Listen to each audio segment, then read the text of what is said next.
ने जो धीमर गुरु बनाया था वो कौन था?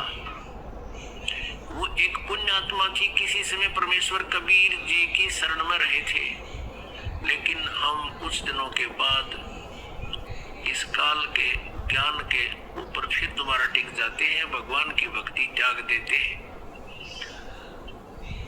ऐसा ही उस नादान आत्मा ने कर रखा था। फिर यो काल ऐसे कर्म बिगड़वा दे उस पुण्यात्मा के, ऐसी जगह मछियारों का जन्म दे दिया और वो मछली पकड़ के लावे और बेचे, उसे तो गुजारा कर, आप भी काट के खावे।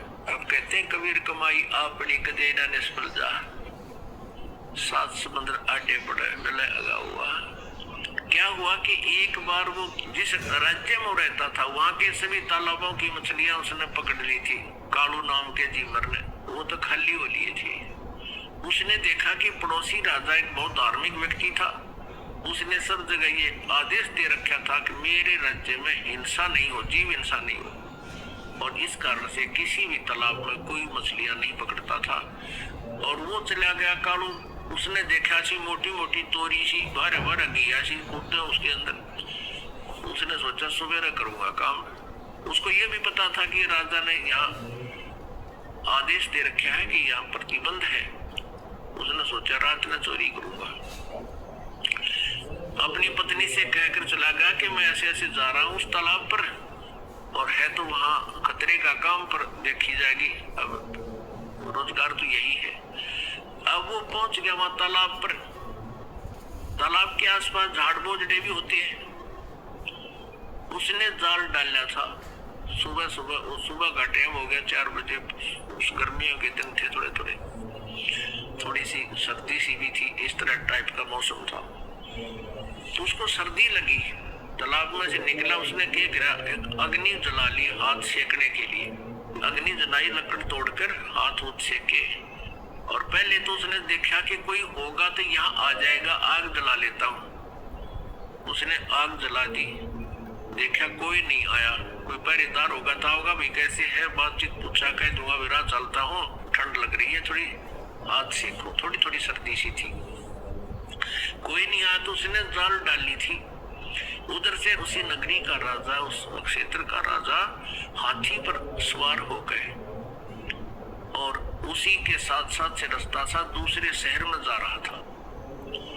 और एकदम मोड़ मुड़ता था।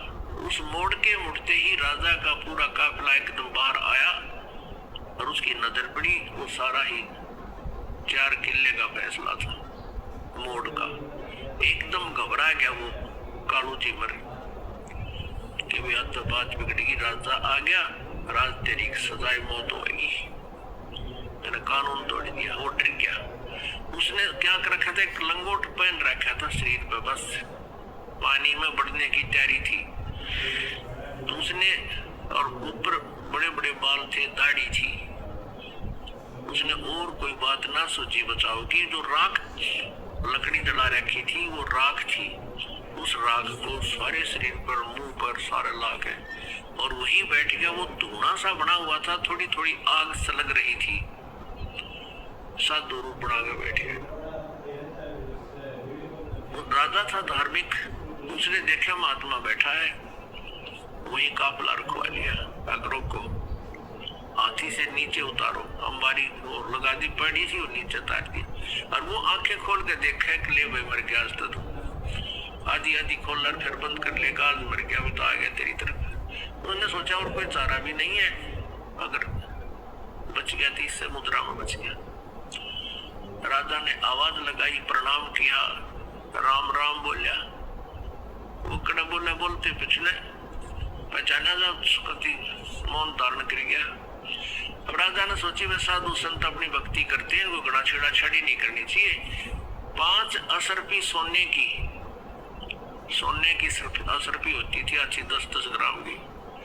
और वो 5 असरपी वहां पूजा रूप में उसके चरणों के पास रख दी। राजा थोड़ी देर बैठा, प्रणाम करके चल पड़ा।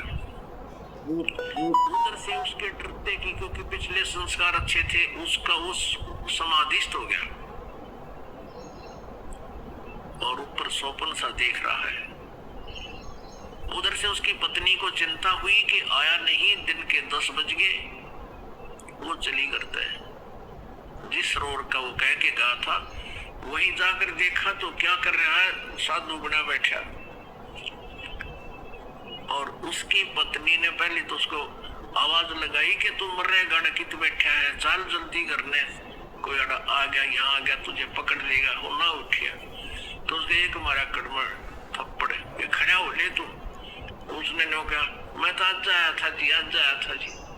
उसने सोचा ये राजा के सर्वेंट आगे की नो कहा जी मैं तो आज पहली बार आया था। उसने देखा उसकी पत्नी अपनी पत्नी से कहने लगे, वो राजा कहाँ गया? उसकी पत्नी बोली, राजा कौन सा? राजा आया था यहाँ से। वो बोली, राजा आता तेने छोड़ देता। फिर उसने देखा 5 रुपये रखी है। अब देखो कैसे परिवर्तन आता है। अब उसने नो सोच ली कि हे भगवान, हे परमात्मा, तेरे नाम पर मैंने तो नाटक सा कराया था, एक नकली स्वांग भरा था आपकी शरण का, और इतना ही मैं अपनी इतनी सुरक्षा भी दे दी, मेरी जान भी बख्श दे रही है, 5-10 रुपये दे दी, मैं 10 साल भी इतनी कमाई नहीं कर सकता जो आपने मेरे पास रखवा दी। उसी दिन से बैराग हो गया कि परमात्मा तेरे नाम में, तेरी शरण में इतनी शक्ति, इतना सुख। अपनी पत्नी से कह दिया कि ले, ये तेरी 10 साल की 20 साल की कमाई है अपनी जद, और मैं आज के बाद मछली पकड़ू को नहीं। घर चले गए। उसकी पत्नी बोली, काम करे बिना नहीं सरया करता, जा। वो दे जाड़ा हाथ में, वो बांध दे रोटी चार उसके, और वो चल पड़े। बैठ के जंगल में खा कर रोटी, अन्नो देखे भगवान नो क्या करें, गुरु बिन मोक्ष नहीं होता। ये परमात्मा गुरु बिन मोक्ष नहीं होता। कोई संत मिले, संतों के पास जावे, उनसे पूछा ताछी करे। तो फिर एक दिन परमेश्वर कहते, इस आत्मा की प्रत्येक रिक्वायरमेंट को सब परमात्मा पूर्ण ही पूरा करता है, जो तीनों लोकों में प्रवेश करके सबका धारण पोषण करता है। परमेश्वर आगे एक साधु रूप बना के कबीर देव जी, और उससे कहा कि भाई भगत कैसे बैठा है कि महाराज जी में भक्ति करूं। परमात्मा ने कहा, भाई गुरु बिन बात तो ना बढ़ाया, गुरु तो होना चाहिए। कहा जी गुरु तो होना चाहिए, आप बन जाओ मेरे गुरु जी। कहा भाई ठीक है, मैं बता देता हूँ, नाम ले, भक्ति कर, ऐसे ऐसे करना, ये करना, ऐसे नहीं करना। अब उसने करी डट के साधना, और कुछ ही दिनों में उसको काफी उपलब्धि होगी। उधर से वो जो गुरु था, अब उधर नारद जी को एक ऐसी समस्या पैदा होगी थी। उसको कहा गया था कि आज सवेरे तू जावे और उसको गुरु बना ले, जब तेरा कल्याण होगा। तो सवेरे सवेरे वो जा रहा था किसी घाट के स्नान करने के लिए, आगे से वो कालू झीमर मिल गया उसने। तो उसको उन्होंने गुरु बना लिया। उस कालू झीमर ने उसको बताया कि ये नाम जाप करे, ऋषि जी तेरा कल्याण होगा।